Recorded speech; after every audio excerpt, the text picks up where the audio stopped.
ओम शांति। ओम शांति। आज 30 जुलाई 2026 आज के साकार मुरली के अनमोल मधुर महावाक्य सुनेंगे। मीठे मीठे बाबा के मीठे बच्चे, बाप जैसा निरहंकारी और निष्काम सेवाधारी कोई नहीं। सारे विश्व की बादशाही बच्चों को देकर खुद वानप्रस्थ में बैठ जाते हैं। बाप जैसा निरअहंकारी और निष्काम सेवाधारी कोई नहीं। सारे विश्व की बादशाही बच्चों को देकर खुद वानप्रस्थ में बैठ जाते हैं। प्रश्न है, बाप का कौन सा पैगाम तुम्हें सारे विश्व को बताना है?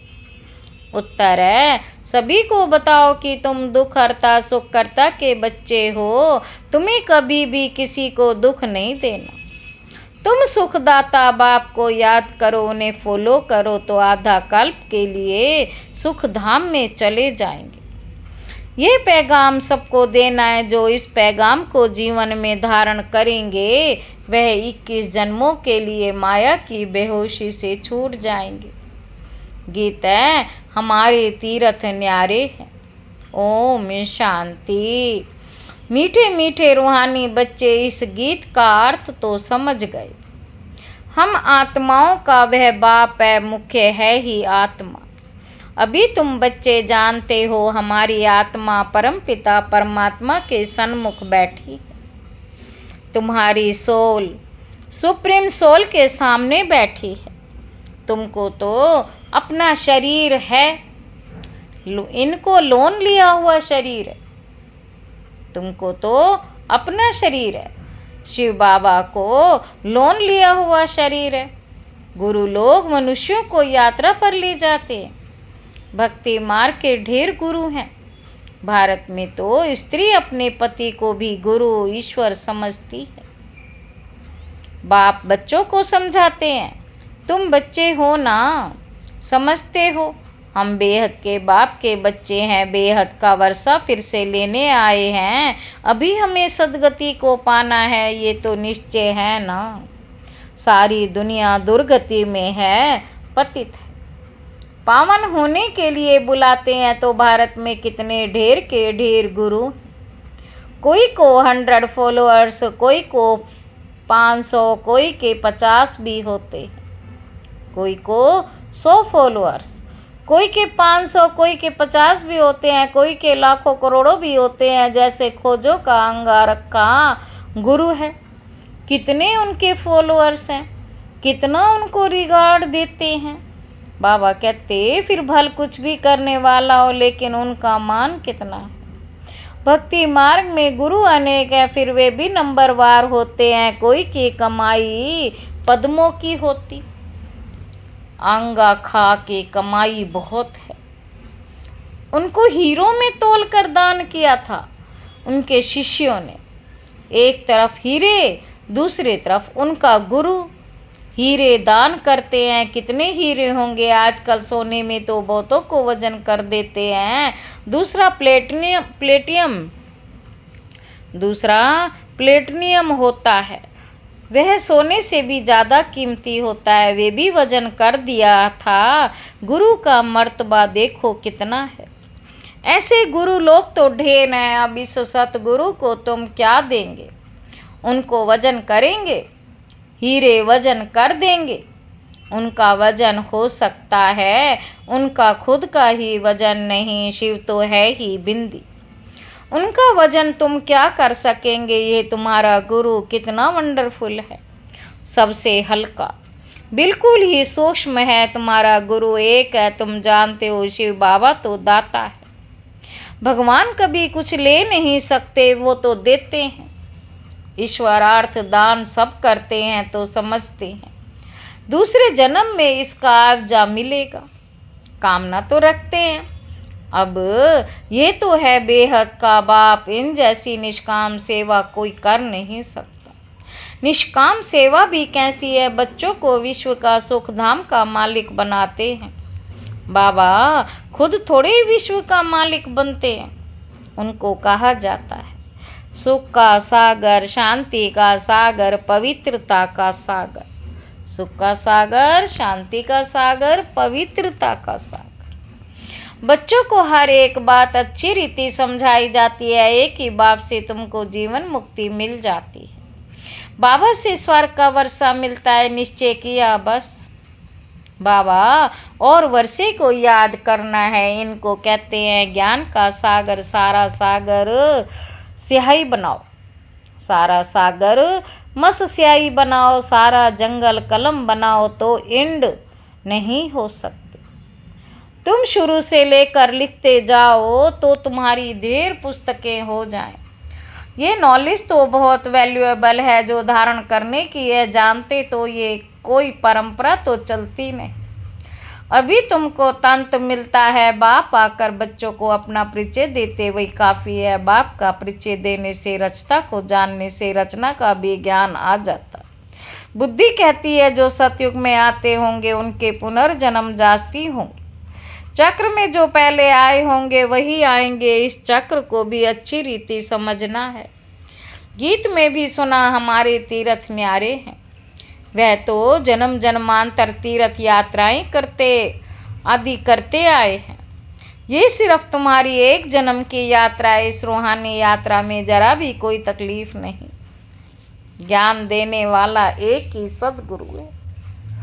सदगति तो किसी की भी होती नहीं, वह है सुप्रीम ज्ञान का सागर। सर्व की सदगति हो जाती, बाकी क्या चाहिए। तत्व भी सतो प्रधान हो जाते, यहाँ तमो प्रधान है। तो वायु आदि भी ऐसी ही तमो प्रधान होती है।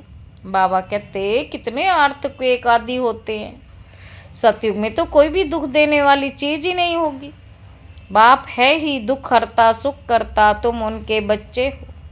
किसी को भी दुख नहीं देना, सबको ये रास्ता बताना है सुख का वर्षा पाने का। अब बाप कहते तुमको सुख ही देना है। बाबा तुमको आधा कल्प के लिए ऐसा सुख देते जो वहाँ दुख का नाम नहीं रहता। तुम जानते हो बाप से 21 जन्मों का वर्षा पाना। हम यहाँ आए हैं, तुम स्टूडेंट हो ना, तुम्हारी दिल में है कि शिव बाबा से स्वर्ग का वर्षा सुख लेते हैं तो सब दुख दूर हो जाएंगे। बाबा हमको संजीवनी बूटी देते सुरजीत होने के लिए, फिर 21 जन्म कभी मूर्छित नहीं होंगे। वे संजीवनी बूटी है, मन मना भव। संजीवनी बूटी क्या है? मन मना भव। बाबा कहते सर्व का सदगति दाता एक ही बाप है। उनको निराकारी निरअहंकारी कहा जाता। जिस तन में आते वह भी साधारण, जिस तन में आते वह भी साधारण है। बाप कहते dear children I am your obedient father. बड़े आदमी हमेशा ऐसे लिखते, आई एम ओबीडियंट सर्वेंट। अपने को श्री कभी नहीं लिखेंगे। आजकल तो लिखते हैं श्री श्री फलाना, आप ही अपने को श्री श्री लिखते रहते। वे बाप है निराकारी निरअहंकारी। अब तुम उनके सन्मुख बैठे हो। बाबा कहते तुम जानते हो वे हमारा बाप टीचर सतगुरु है। बाकी तो सब भक्ति मार्ग के अनेक गुरु हैं, गुरुओं की भी गुरु होते हैं, इनका कोई गुरु नहीं। ये सत बाबा सत टीचर सतगुरु है।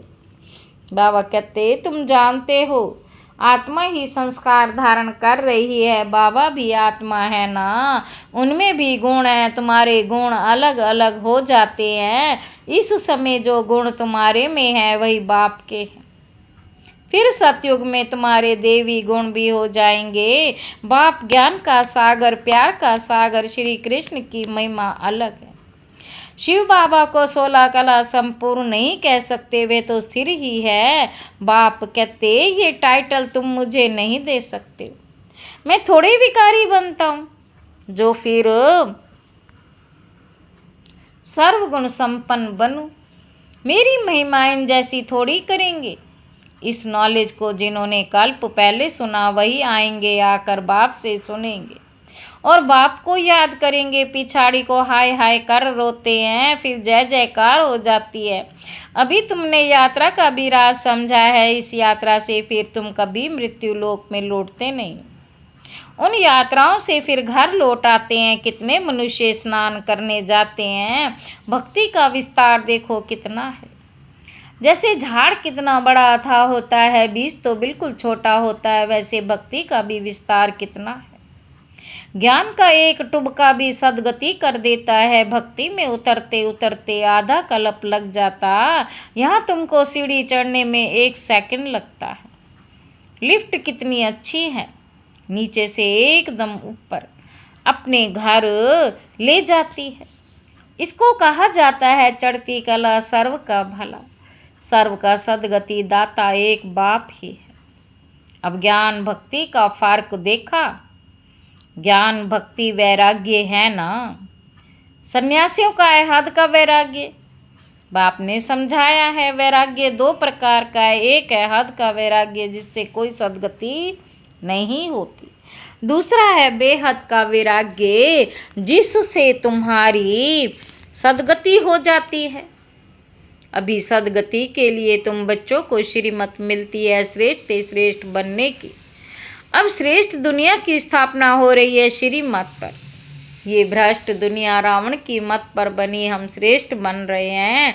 ये बातें तुम ही जानो, दुनिया बिल्कुल नहीं जानती। तुम्हारे लिए तो कहते हैं ये ब्रह्मा कुमारियाँ विनाश कराने वाली हैं।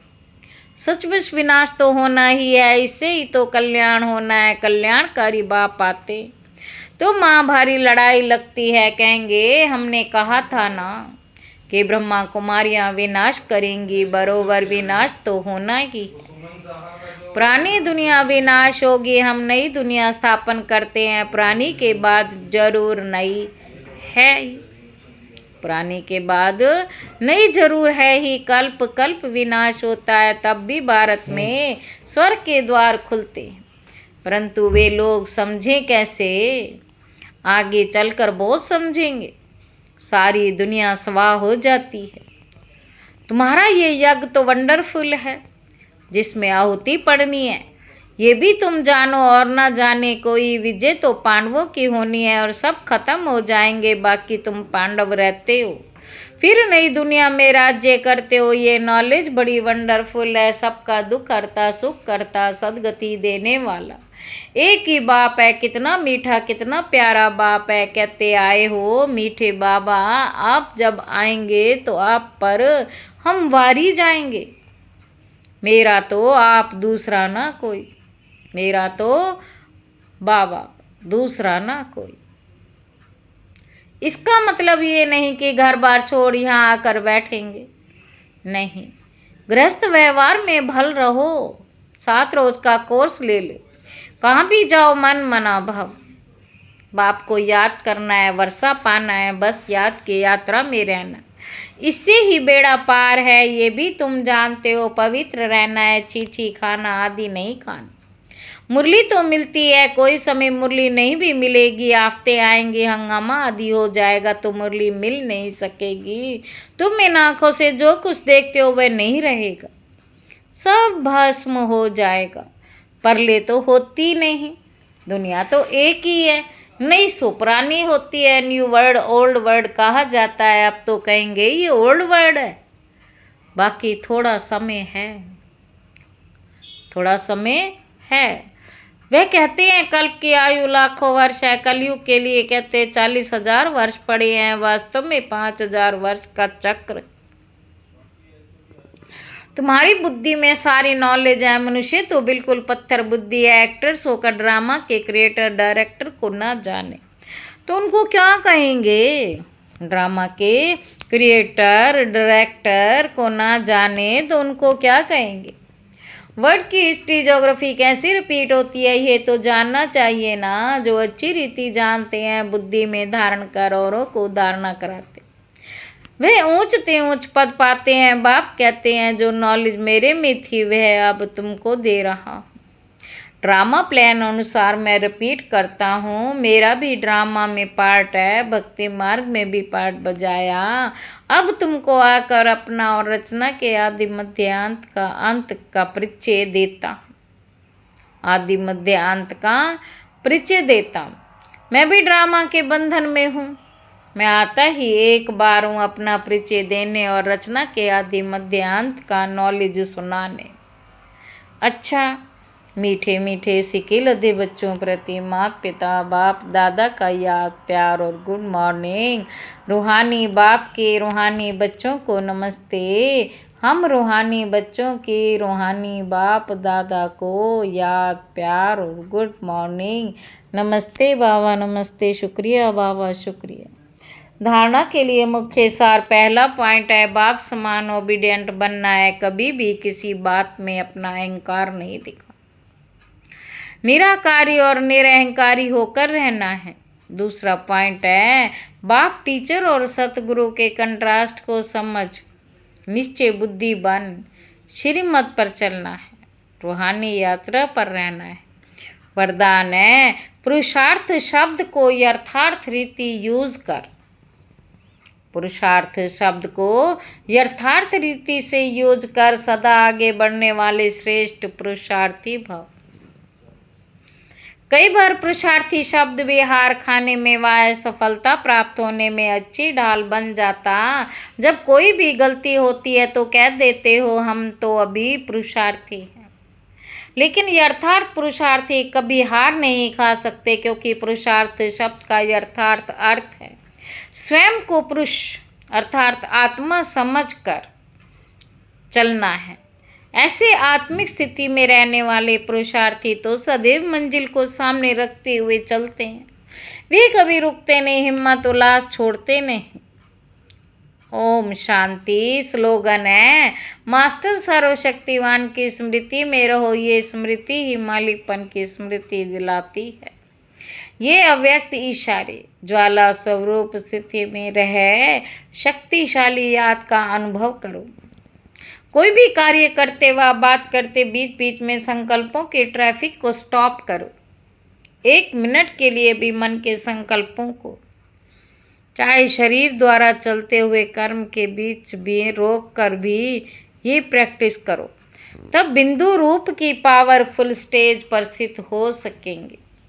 जैसे अव्यक्त स्थिति में रह कार्य करना सरल होता जा रहा है, वैसे ही यह बिंदु रूप को स्थिति रूप में सहज हो जाए, ये बिंदु रूप की स्थिति भी सहज हो जाए तो यही योग है कि ज्वाला स्वरूप स्थिति है।